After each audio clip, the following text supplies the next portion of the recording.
guys, welcome to Franklin Woodworks. You know, being a big-time YouTuber takes a lot of fancy equipment. Well, not really. For the longest time, I shot all my videos on my phone. Well, fairly recently I got a GoPro, and that's all the fancy equipment I have, other than a computer to edit the video. I even made my own camera boom. I got the idea from Jeremy Schmidt, and I'll leave a link to his video in the notes below. I scavenged this phone attachment from a crappy tripod I bought that lasted about 2 days, but it works great for using my phone. Anyway, at first I built this mobile base to attach the arm and allow me to move it around the shop. Works great. Except for the fact that it's really heavy. You know, the base is filled with concrete, and the floor has to be really clean to roll it around. And a clean floor is not something I'm well known for. Also, even if the floor is clean, you still have to have clear paths to roll it around, and I'm not well known for that either. My solution was to make several of the attachment bases and place them strategically around the shop. As you can see, I have one to the right of the lathe, on the wall in front of some lumber storage, on the side of my wall-mounted workbench, at the entryway to the shop, on the right and left side of the miter station, and on my assembly table, which is in the center of the shop.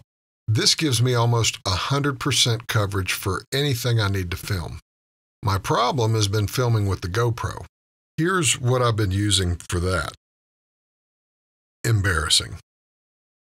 Of course, the camera came with attachments, but between me and others that live in my house, I don't really know where they are anymore. So that's what I'm going to make today. An extremely simple way to mount the GoPro on the camera boom that will allow me to move the camera independently of the boom, just like the mount I use for my phone. So here we go. I decided to use a chunk of Paduke for the project, not because it's pretty, but because I need a piece of hardwood, and this was a piece of scrap that I don't think I can use for anything else. I square up the ends using a sled, then I square everything up at the table saw. For this to work as I intend, I'm going to need 3 pieces, 2 thinner pieces that are the same size, and a thicker piece that will act as a base. So I cut out these pieces on the table saw. For the 2 thinner pieces, I'm going to use finger joints to act as a hinge. But before I cut the fingers, I need to drill the hole where the pin for the hinge will go. I don't think I'll be able to drill this after I cut the fingers. It will probably be a little too delicate, so I'll do that ahead of time.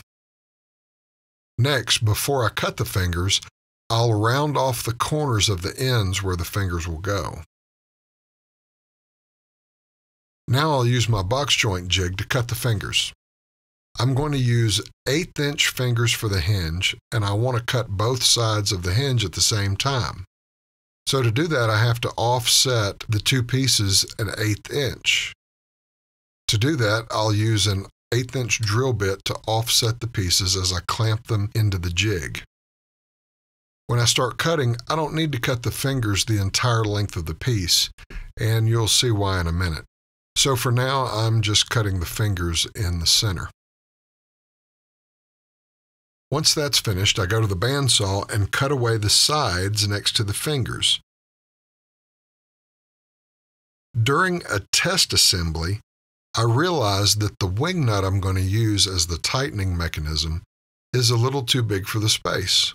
So I'll make a couple of marks and go back to the bandsaw to cut some relief space. Once that's done, the hinge swings freely and is able to be tightened easily using the wing nut.